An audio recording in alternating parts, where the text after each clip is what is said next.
అది Chandrababu, లోకేష్‌ల point of వ్యూలో కరెక్టే. లోకేష్‌ని ట్రైన్ చేయడం అనేది కరెక్టు.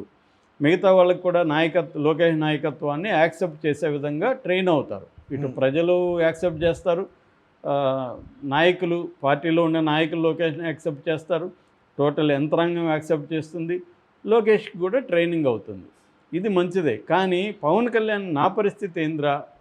నా వల్ల కదా మీరొచ్చారు.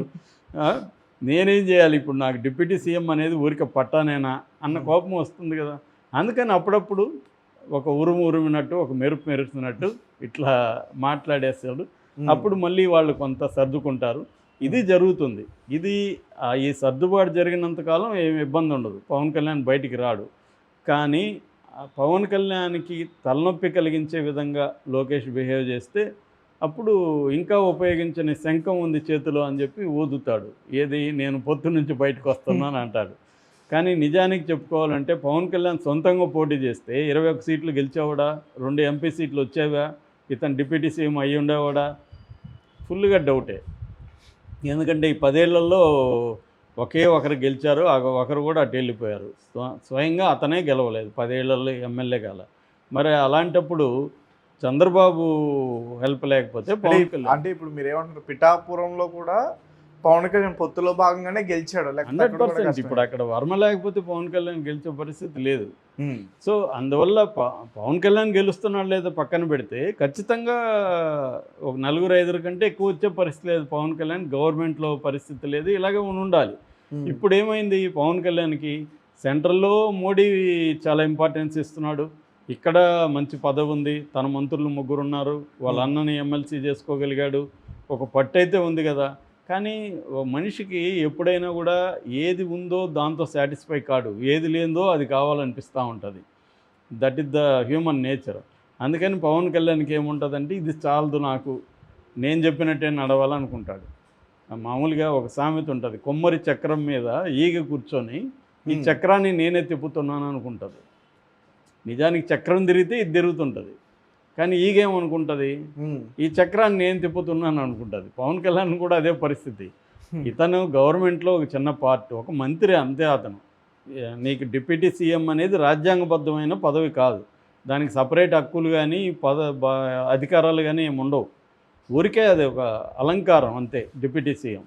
అతను ఒక మంత్రి అంతే. మొత్తం వాళ్ళు 3 మంత్రులు, ఇతను ఒక మంత్రి, అంత తప్ప ఏం లేదు. కానీ చంద్రబాబు ఏంటంటే అతను కొంత సింబాలిక్ అంటారు, దీన్ని ఆప్టిక్స్ అంటారు రాజకీయాల్లో. బయటికి కనబడేట్టుగా కొంత ఇంపార్టెన్స్ ఇవ్వడం, అది చంద్రబాబు ఆయన రాజకీయాల్లో ఆరితేరిన వ్యక్తి కదా, ఎవరికి ఎలా ఏం చేయాలో తెలుసు ఆయనకి. అలా ఈయనకి ఇస్తూ వస్తున్నాడు ఇంపార్టెన్స్. కానీ రియల్ పవర్ పవన్ కళ్యాణ్కి అర్థమవుతుంది, రియల్ పవర్ నా దగ్గర లేదని. ఆ మధ్య ఒక చిన్న ఇన్సిడెంట్ చెప్తాను నీకు. అక్కడ కడప జిల్లాలో కాశీనాయన సత్రం అని ఉంది. ఆ సత్రంలో కొంత భాగం అడవిలో ఉందని దాన్ని కొట్టేశారు. అప్పుడు లోకేష్ ఎంటర్ అయ్యి అటవీ అధికారులకు చెప్పి దాన్ని మళ్ళీ పునరుద్ధరించాడు. ఇది చేయాల్సింది ఎవరు? పవన్ కళ్యాణ్ కదా. పవన్ కళ్యాణ్ చేస్తుంటే అతనికి మంచి పేరు కూడా వచ్చేది. ఎందుకంటే ఆ కాశీనాయన సత్రం రోజుకి 10,000 మందికి ఎంతమందికి భోజనాలు పెడుతుంది. కానీ లోకేష్ ఎంటర్ అయ్యాడు. అటవీ శాఖ ఎవరిది? పవన్ కళ్యాణ్. పవన్ కళ్యాణ్ శాఖలో లోకేష్ ఎలా ఎంటర్ అవుతాడు?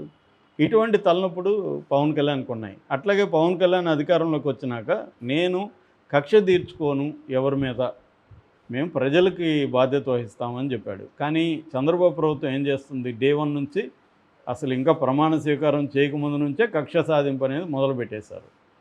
సో మేజర్ పని చంద్రబాబు ప్రభుత్వం ఈ 1 ఇయర్లో చేసింది ఏంటంటే, ఒక 100 మందిని అరెస్టులు చేయడం వైసీపీ వాళ్ళని, ఇంకొక 10ల సంఖ్యలో నాయకుల్ని ఇబ్బందులు పెట్టడం, వాడి ఆస్తిని కెలకడం, ఇదిని ఇబ్బంది పెట్టడం, ఇవే చేస్తుంది తప్ప అభివృద్ధి సంక్షేమం అనేది పక్కకి వెళ్ళిపోయింది. ఇది పవన్ కళ్యాణ్ తలనొప్పిగా ఉంది. రేపు ప్రజల్లో పోయి ఏం అడగాలి పవన్ కళ్యాణ్?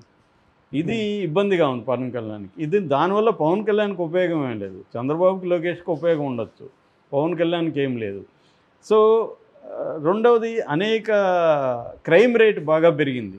నిన్నటికి నిన్న కడపలో చిన్న పాపని చేయడం, ఆ తర్వాత తెనాల్లో దళితులను ఓపెన్గా కొట్టినప్పుడు పవన్ కళ్యాణ్ ఏం చేయగలిగి, ఇట్లాంటిది జగన్ పీరియడ్లో జరిగితే పవన్ కళ్యాణ్ అక్కడికి వెళ్ళిపోయి పెద్ద డ్రామా చేసి ఉండేవాడుగా ఈ పాటికి.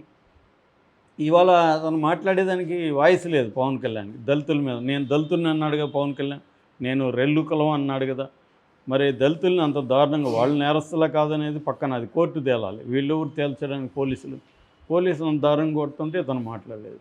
సో ఇటువంటి అసంతృప్తులన్నీ పేరుకుపోయి ఇతనికి అప్పుడప్పుడు ఇలాంటి మాటలు, ఇలాంటి బెదిరింపు వాక్యాలు వస్తాయి. అది ముందు నుంచి చూస్తున్నాం. మనం అనితను బెదిరించడం కానీ, తిరుమల దేవస్థానంలోకి పోయి మాట్లాడడం కానీ, అప్పుడప్పుడు పవన్ కళ్యాణ్ ఇలాంటివి అంటే ఒక ఆయుధాన్ని ఎలా తిప్పుతుంటాడు. నా దగ్గర ఒక ఆయుధం ఉంది, మీరు కొంచెం భయంగా ఉండండి అని.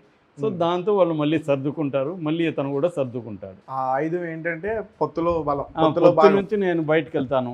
చంద్రబాబు ప్రాబ్లం ఏమంటే పవన్ కళ్యాణ్ బయటకు వెళ్తే మోడీ కూడా బయటకు వెళ్తాడేమో అని.